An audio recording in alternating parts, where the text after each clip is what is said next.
Hello and welcome to Drive a Double Feature Podcast. I'm Nathan, I'm Ryan. and this is the podcast where we talk about two movies a week every Tuesday and Thursday. But before we get into today's movie, I want to talk to you about our Patreon. Over at patreon.com/drive and double feature podcast for $5 a month. You can help support us and you get fun bonus episodes. You get quizzes and us talking about each other's movie tastes, movie history, everything is over there. But getting into today's movie, we are talking about Miami Blues from 1990, starring Alec Baldwin, Fred Ward, and Jennifer Jason Leigh, and directed by George Armitage, who directed his most popular movie is Gross Point Blank, but we've talked about a certain movie that he's directed before, or at least you have. It's one of your favorite movies, The Big Bounce. So Oh yeah. I looked at it at his filmography afterwards, and I was just like, "Oh, okay." it's The Big Bounce guy. So yes, this guy has quite a career. Going back, he made one of those nurses movies that were popular in the 70s. Buddy to John Demme, who actually produced this movie with him. He's got some pedigree to him, a little bit. A little bit of pedigree, but he hasn't been around for a little bit. He hasn't done too much. I, I Um, mean, what director hasn't made a nurse's movie? on you know, I'm trying to think of a director who hasn't, and I'm having a hard time. Steven Spielberg's famous nurse movie. Yeah. I really think it's cool that Greta Gerwig's got a nurse movie coming out because that was kind of missing from her lineup.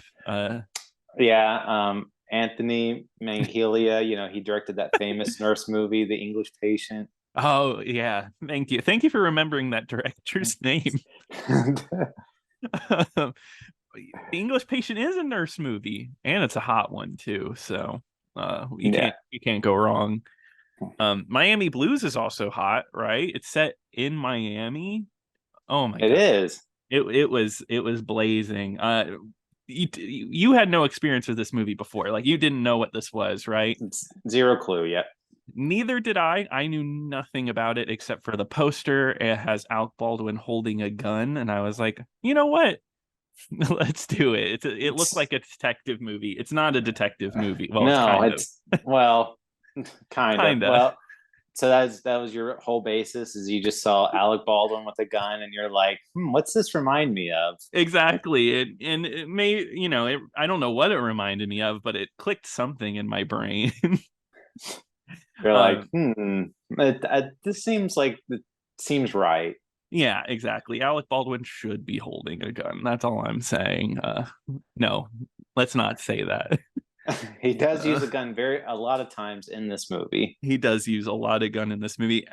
So what, I wasn't expecting a crazy amount out of this movie, but what you get here is a bizarre, tonally, like all over the place movie. Oh, This movie is insane. I was so surprised by Yeah, this. I was kind of expecting like I don't know, something like neo noir type of same. like steamy Miami, like it's there's going to be a big detective story or whatever, but Yeah. it absolutely is not that at all. It is it's a rampage movie. Yeah, it's like a rampage dark comedy. Like, and when I say dark comedy, I mean like dark. Like there's times where you don't really know if it's trying to be funny, but I found this movie extremely funny. This movie was hilarious, but I was going to ask you that, are they intending to be funny in this movie? I think so. So I did do some research after I watched this movie, and this movie had been passed around in Hollywood for about 10 years before it was made. It actually had Fred Ward attached the whole time to it. So Fred Ward found the script, or found the writer of the script, and he was a big fan of the book, and he really enjoyed it. And like I guess the wording was is that he thought it was a really funny book, and he wanted it to get made. So 10 years of working on it. And then it finally got to this point. He actually Jonathan Demme was actually supposed to direct this for a while, but it got changed over to George Armitage. So yeah, I think it is supposed to be a comedy. It just comes off really weird. I mean, I Oh honestly really liked this movie. I thought it was like a weird gem. I don't know about you. no, I did like it because Mhm. I mean, Alec Baldwin just looks like he's completely insane in this Yeah, movie. I mean, if you ever want to see unhinged that Alec exactly. Baldwin, this is the movie you got to see. It really is. That's the word I wanted to use. Unhinged. Alec Baldwin is off the rails in this movie. Like the faces he makes, and he's just he's like hamming it up. It reminds me of like what people think most Nicolas Cage roles are. He's kind of doing something like that. Yeah, like everyone always points to like Nicolas Cage and like Face Off or uh, The Hmm. Vampire's Kiss, and they're always like, "Oh, look at Nick Cage being so wacky." When he doesn't have a ton of performances like that. It's just Yeah, it's just probably his most notable. And this is Alec Baldwin's like Nick Cage type of performance, and yeah. he nails it. He does. I don't think a lot of actors could have pulled off this. Like he somehow makes this role work. Where I feel like some other actors might play it a little more goofily or maybe a little more serious. He plays like this weird, crazy line, and I do not know how Jennifer Jason Leigh plays off of him so well. He's like really innocent. So, uh, I guess to get the movie started, Alec Baldwin is an ex-con who moves to Miami, and his name is Frederick Frenger, but he goes by an alias while he's in Miami, and I Herb Gottlieb. Herb Gottlieb, yes, and that's his alias, and he wants to start a new life.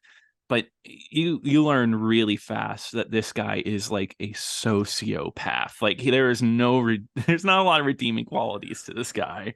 Well, yeah, because I saw the poster first, just like you, and I'm assuming Alec Baldwin's going to be this good guy cop character Mhm. just by the poster. Yes, yeah, And within the first 5 minutes, he's already murdered somebody. yeah, And the exactly. weird and the weirdest death scene I have one of the weirdest death scenes I've seen, and I still Yeah, don't understand it what that was. it's so funny because like it's a Hari Krishna that walks up to him in an airport, and I think he says, what's your name?" And Alec Baldwin goes, "Trouble," and then like breaks his finger, and his eyes roll back in his head, and he dies. And the cops later say he died from shock from from a broken finger. This man has a lot of power to do something like that. Or just he has a very weak heart. I guess so. I don't know. But yeah, I But mean, oh, go they ahead. don't yeah, no, they I was just gonna say I thought I was waiting for like an explanation like, oh, I learned this secret technique that I can like murder people just by Yeah, breaking their like this is like gonna be Kill Bill, like yeah, like yeah, he's got like this deadly move where you just if you uh-huh. break someone's finger a certain way, they just die.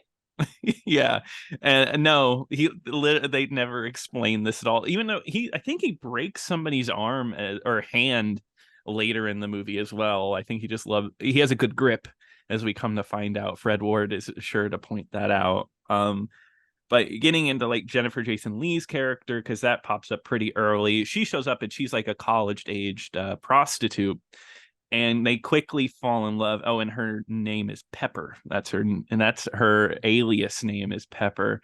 And Mm-hmm. she's just really innocent, and you almost feel really bad for her because she doesn't really do anything too goofy. She's just kind of like a nice girl that like Alec Baldwin just is like, yeah, we're gonna get married. Like literally, like I think the next day when he comes to Miami, he's like, yeah, we're engaged now. We're together.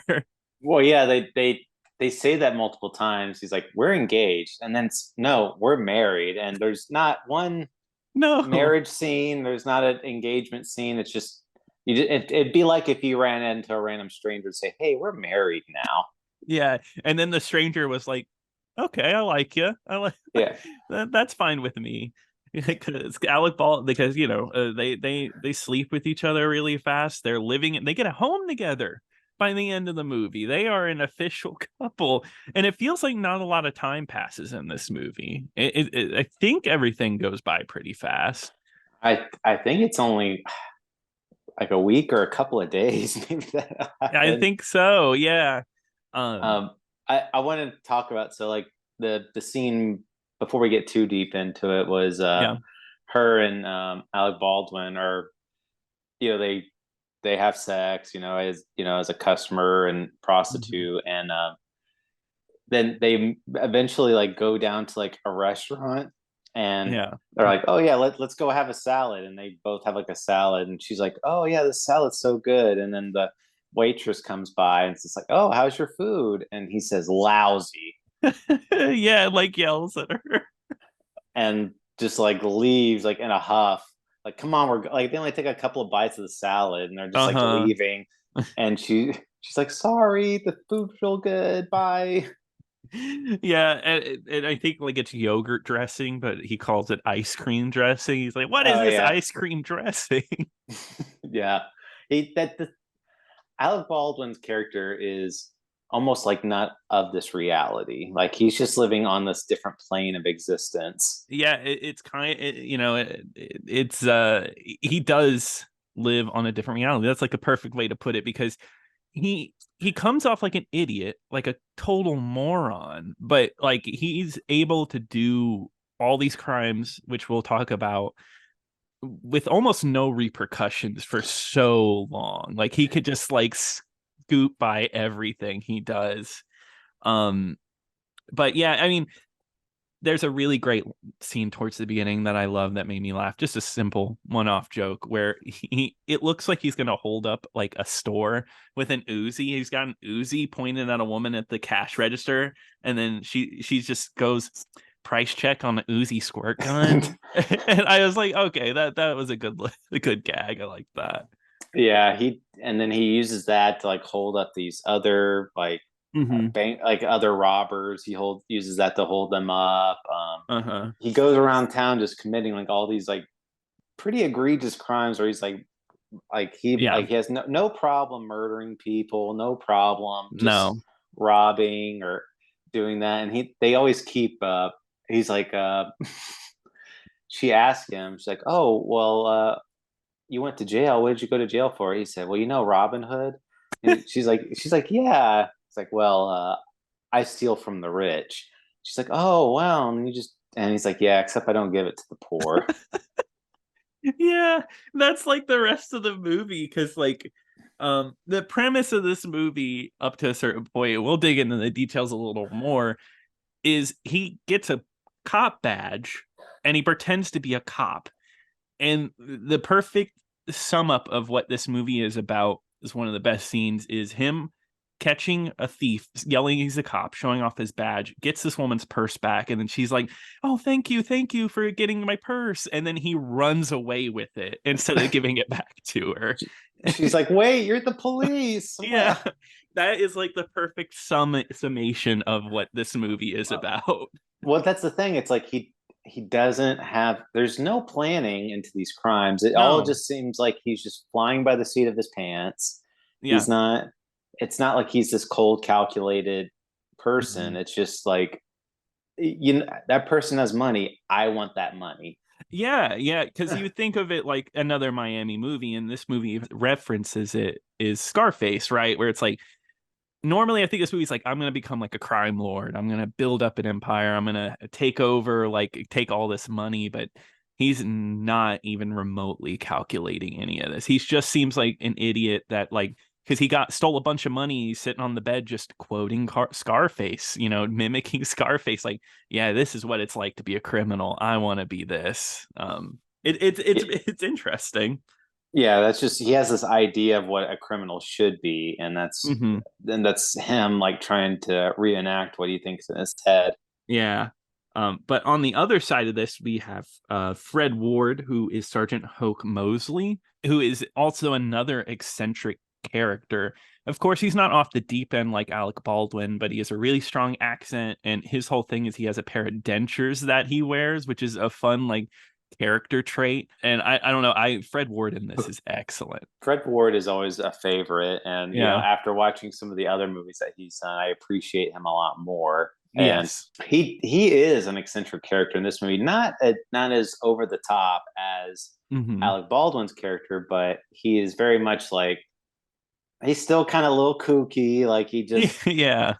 like so he's investigating the murder of the Hare Krishna, and they have one lead, which is somebody saw Alec Baldwin getting into a Mm-hmm. car, and anyway, it leads him to um, Susan Wagner's apartment, aka Pepper's apartment, and which is where Alec Baldwin's staying. Mm-hmm. And he's like, "Oh, I see you're cooking. I don't mind if I do. You got a beer?" Like, and he's just drinking and eating like these people's food, and he knows for a fact that like I mean he has. It's funny because they have a conversation between Alec Baldwin and himself like really early in the movie, Mm-hmm. and I forget the exact details. He's like, "Are you looking like? Do you think I'm the murderer?" He's like, No, I don't think so." And he's like, "Well, like, what did you see?" He's like, "Well, I saw." I forget, but he's like, "Yeah, actually, I think you are the murderer." Yeah. Well, because all signs point to him being the murderer. Freddy here finds his in to commit crimes, and that's to take Fred Ward's stuff. And what I find funny about the whole robbery, where he steals his badge, his gun, he also steals his dentures for some reason. I think that's like the meanest possible thing you could have done to this man.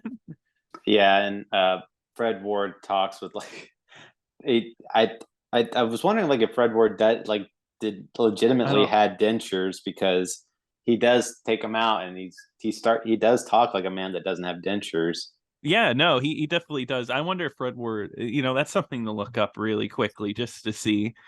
But yeah, that's like his whole thing, and like he gets a nice set of like temporary dentures at some point in the movie that he shows off quite a bit. But yeah, this movie, it doesn't really follow a formula. Like you'd expect it to, like a movie like this to hit the same notes. But this movie, once he gets that badge, it almost feels like an adventure, like just him doing multiple crimes, and you just kind of get to watch this. I mean, you see Fred Ward pop up sometimes, Jason Leigh, but it's more about like, hey, this is what Alec Baldwin's doing. He's like just shooting people in the leg in the street, saying he's a Oh yeah, cop. yeah, it's very much Alec Baldwin's movie. And he starts like impersonating a cop, like you said earlier, and Mm-hmm. but it's done like the most hammy ways or like the most deranged ways you would think a cop would do. Like Yes. there's a guy robbing a restaurant, and he's Mm-hmm. like, "All right, give me all the money out of the register." And Alec Baldwin just stands up, shoots the guy in the leg, and the guy's like laying on the ground. He's like, "Freeze, please." Yes. He's like, "You're supposed to say that before you shoot me." Yeah. And then I love that because he looks at all the people eating and he's like, okay, hold up. Go back to eating your breakfast. Go back to eating your meals. I'm going to call the ambulance in my cop car on my car radio.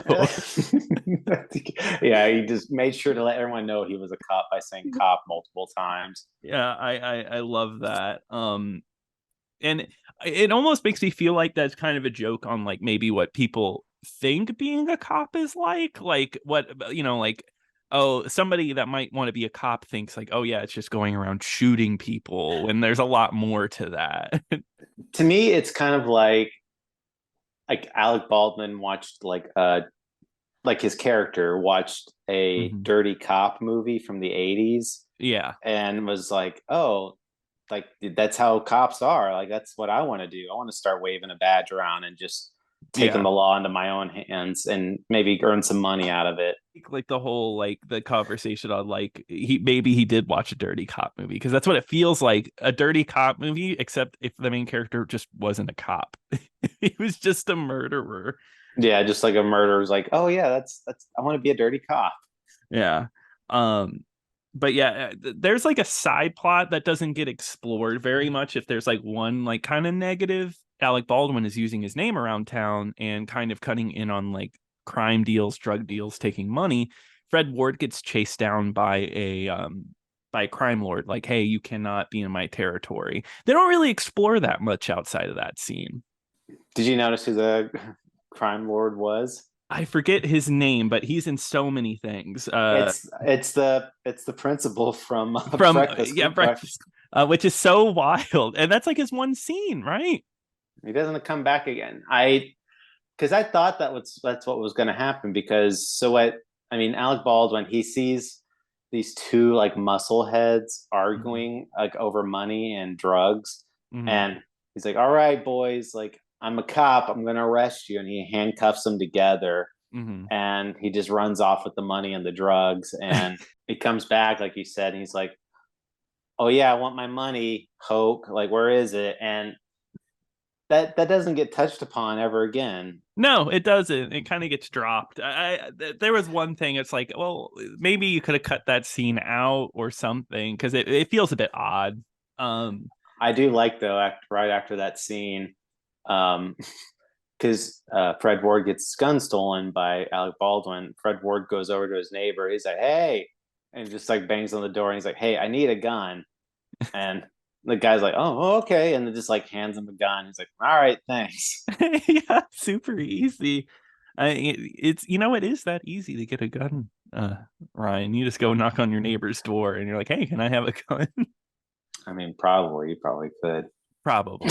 But yeah, I mean, I'm trying to think of a little bit more. There's a really graphic scene where Alec Baldwin gets his like eyebrow chopped off by like because a car crashes into a convenience store and he gets like his eyebrow like almost chopped off and they have to sew it back Oh, on.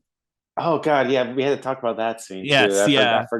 I forgot about that because he's still playing a cop, and Mhm. it's a robbery, Mhm. and Alec Baldwin picks up a jar of spaghetti sauce. Yeah. And he says, "Freeze! I'm a cop."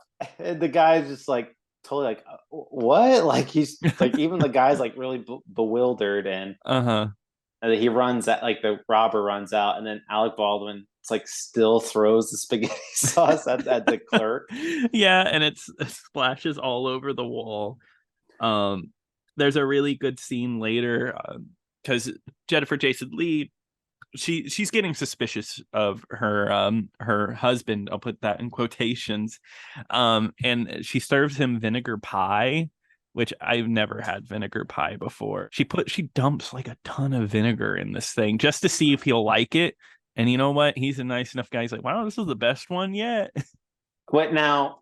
Was that her like testing him? Because I thought she was having like a moment where she was just because she was kind of like staring off into space. I feel like. Yeah, I couldn't tell if it was testing because it did seem like she was like, oh, 1 tablespoon, 2 tablespoons, but then it felt like she knew she did something wrong, right? Because he's like, yeah, this is really good, and she's like, oh, like, oh my god, he's lying to my face, kind of deal. So I don't know. Yeah, I guess it's kind of like they proven that he'll lie about anything, but Yeah, but that scene comes back into play. One of my favorite lines in the whole movie, which we'll get into. I guess we might as well. I mean, because there is a great ending sequence where Alec Baldwin goes to like sell his own wife's coin collection. He's gonna sell it off to a pawn shop. Oh, did he steal? No, he stole it from those neighbors, didn't he? oh, it was the name. Yes, you're right. You're absolutely Yeah, right. because Yeah, which that was odd too, because he knew exactly where everything was, yeah, and he finds another gun like underneath the mattress. He's like, "That a very big gun." yeah. Because they're writing haikus, and he robs the neighbor's place while doing a haiku or like a poem the whole time. Oh, that's the other funny part too. Like Jennifer Jason Leigh's character is stressing out about writing a haiku. Yes, She's like, yeah, "Oh my god! Like I have to go home and work on a haiku." yeah. Like it's such a it's so hard. No, I can't even tell you like it's so hard to tell like an audience just how crazy Alec Baldwin is acting. It It, is so much mugging to the camera. So it's it's a very visual movie. it's insane what he does. But there is a final showdown. Alec Baldwin gets his fingers chopped off with a machete, which is probably the most violent thing in the movie, and it But shows it. yeah, he gets his fingers chopped off by like a tough older woman that's running the pawn shop. He shoots her, and she just screams like ah. yeah. And then I love the next part when he goes outside and Fred Ward's out there and points a gun at him and goes, freeze, it's the police. And then Alec Baldwin just says back to him, freeze. it's the police back at him. As funny. Yeah. But no, it all comes down, and of course, good wins in the end. Alec Baldwin dies, but I do love the line from Jennifer Jason Leigh over his dead body is like, he wasn't all that bad. He he says he had good qualities, like eating everything that I made him, and he never hit me. Like those were her two reasons that he was a good man. Yeah, it's hard to find a guy that won't do those two things. I know it's either one or the other. But I do like, so I mean she does participate at the crime at the very end. She's not actively taking part, but she's definitely aware of some stuff that's going on, and Yeah. she's like, oh, why did you lie to me? You said there's no more crimes. And at the very end of the movie, Alec Baldwin's dead, and the Fred Ward, they're like, oh, should we go arrest her too? And he's like, nah, just let her go. Yeah, it's that easy, right? And yeah, Fred Ward gets his teeth back. He does, and he puts them in a glass of whiskey. Yes, he does. One thing I do want to say, it's a little odd, and I guess maybe this should have clued me in that this was a comedy, is that I guess one thing that should have clued me into it being a comedy was the fact that the movie started and ended with Spirit in the Sky by... Yes, yeah. So yeah. I was like, what was his name? Like Noah Greenbaum or something? Yes, yeah. Yeah. But so I was like, that should have... Because I was like, what? That's a weird start to this movie. Like, that's like such a weird song to start this movie with. Yes, it's kind of a silly song. No, I thought the same thing. I mean, tonally, this movie, it's the kind of movie where I feel like you have to be told it's a comedy. Otherwise, you're going to sit there and be like, what is going on? I feel like it could be mistaken for like a bad movie that's like funny, not on purpose, right? Like someone's like, oh, wow, this movie thinks it's so serious, but it's not. I didn't look. What was the reception at the time? It actually got really good reviews. On Rotten Tomatoes now it has like an 85%. I did see Roger Ebert gave it a 2 out of 5. Or sorry, 2 out of 4. That's what it is. I don't know. Did Gene Siskel review this? Let's see. But no, it actually got pretty good reviews, but it didn't make a lot of money. It was a flop. And I don't think the poster helps it at all. That sounds about right. I could see people like getting this movie getting a second life, but I've never heard anybody mention this movie at all. So it really does feel like something you found totally hidden. Yeah, I agree. And I actually think it I think it's worth looking at. It's a hidden gem, if anything. It's a bizarre movie. If we have what we haven't said hasn't sold you, I still don't feel like we're... even what we say, it doesn't truly capture what you're seeing on the screen. It is very much an experience. So if any of this stuff, like, you love like actors hamming it up and like acting real crazy, I mean, this is definitely the movie you'd need to see. So this movie gets a very strong recommend for me. Yeah, I totally agree. I highly recommend checking this one out. And Gene Siskel did review it, but I can't find out what he liked about it. It was on... They did review it on a TV episode, so maybe that'll pop up later on a bonus episode. We'll have to see.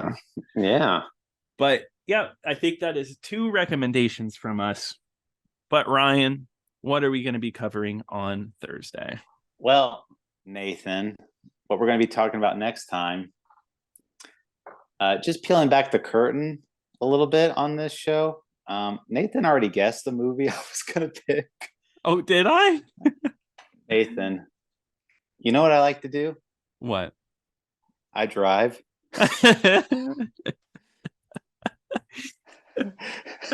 Yeah. Okay. We are going full cinephile on Drive-In Double Feature Podcast. We are talking about 2011's Drive, the greatest movie ever made, starring Ryan Gosling, the greatest actor ever. We're going to be going full Kino. Full throttle, even. Oh man, it's hard to explain. There's something about you, but no, I'm super excited. I just peeling back that curtain before recording. I made the joke like, oh yeah, what if we did Drive? I was like, oh my.